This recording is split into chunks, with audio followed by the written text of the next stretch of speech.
Frankly, I wanted to pivot a little bit and take a step back. Given what the stories have evolved, we're incorporating very personal, empathetic lines, and frankly, it's almost entre familias ahorita. We're in the face of family. Today, it's not lost on me that's Thursday. I know in the pandemic, it's hard to know the difference between Thursday and Sunday and Saturday and Monday. But as I was preparing for my staff meeting, every Thursday, we carve out very intentionally in our leadership team agendas this thing called Thankful Thursday, where we slow the momentum of the week, the momentum of the month, and we offer a prompt, something that's happened to us over the past week. And then we reflect, and we give thanks, we give gratitude verbally, and sometimes we write notes of gratitude. Usually it's in the office, but sometimes it extends to very personal stories of gratitude, Thankful Thursday notes given to people outside of the office. So frankly, I just wanted to pivot, given the spirit that's moving in this energy in the series of speakers here, because it is Thankful Thursday. And I want to be rooted in the gratitude of the moment in three areas. Not lost on me that Alumni Society is led by some incredible people in the background. You don't see all their faces. Of course, gracias a Pedro, Jill, and Vianney for doing all the good work to keep us connected and collected and ready to go. But then also for the opportunity to express our stories on our own terms, because that's not often the case. But then lastly, I think for building this beloved community, investing, intentionally building this beloved community. And I say this on the Thankful Thursday because there's a larger context in the country at play, that people would think of different things when they think of Black and brown people gathering, and what's potential, what's derivative of these conversations. And so for this Thankful Thursday, I am so grateful, and I'm rooted. I'm going to start with that. I'm going to end with that. For this beloved community that we're creating, supporting, celebrating, and amplifying our own testimonies. So I was asked to come to the table with a story that led me to this position right now. I am rooted in the belief that to whom much is given, much is required. And I've been blessed. I've been blessed to have been raised by a single parent mother who was born in a small room apartment in Ecuador, who cleaned houses to make ends meet, who scrubbed toilets to put food on the table. And in middle school and in high school, I started to clean houses alongside my mom, clean houses of some of the kids I actually went to school with. And in 10th grade, in the infinite wisdom of a teenager, as I thought if I stopped going to school, I would have more hours to work, to gain more money, to ameliorate the situation at home. I tore my mother up. Frankly, she didn't come to this country for me to quit. She didn't scrub toilets, didn't have the midnight shift at Macy's to restock the shelves, working on the weekends in the banquet halls as a waitress to have me give up. Yet I tuned her out, as sometimes teenagers tend to do. I thought, she was pouring love into me, but I had the right answer because I had this infinite wisdom of a teenager. I would not be here today but for having two non-blood related mentors in my life who poured into me. And essentially, I stopped going to school. I tuned my mom out, and they had an intervention with me a couple of months into my stopping high school. They said, Carlos, you're not going to manifest your full potential if you continue down this path. Carlos, get back to school. And so frankly, it came from a different voice. They said the same exact thing my mother told me, but it resonated. And so I went back to school with a newfound energy, newfound focus, and I graduated decently on time. I caught up, and then I went off to Brown University, got a degree there, and then I got a master's degree at London School of Economics. And in between those two degrees, I worked in the private sector. While in the private sector, I started mentoring one child once a week, turned into 2 children 4 days a week, and that experience changed my life.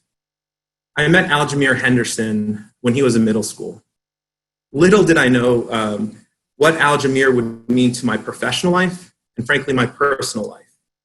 That experience touched my heart and expanded my sense of possibility. And I say touched my heart in a very intentional way. We're talking about courage. Courage is derivative of the Latin word cor, which means heart, corazón. Aljamir touched my heart and gave me that purpose-driven redirection for a career that I didn't quite know at that time. Fast forward 2 years ago, I got married. Got married in Ecuador. And And the thing that fueled my heart was that Aljamir was front and center speaking at my wedding in Ecuador. This young man in Newark was part of a small mentoring program, became part of my life, and frankly, one of the more influential people in my life, this young man. And then 3 weeks ago, I got a call from Aljamir. He's now living in Florida. And he proudly told me that he's having a son, his first child. And he asked me to be the godfather of his son. When I worked at Goldman Sachs, ROI was defined in certain ways. In quarterly reports on data-driven numbers, spreadsheets were flying all over the place. 12 years ago, I was asked to be CEO of a Big Brothers Big Sisters mentoring organization that essentially captures the essence of those stories that I just described. And return on investment is out the window because really it's about what fuels your heart, el corazón, and gave me courage to see a new path.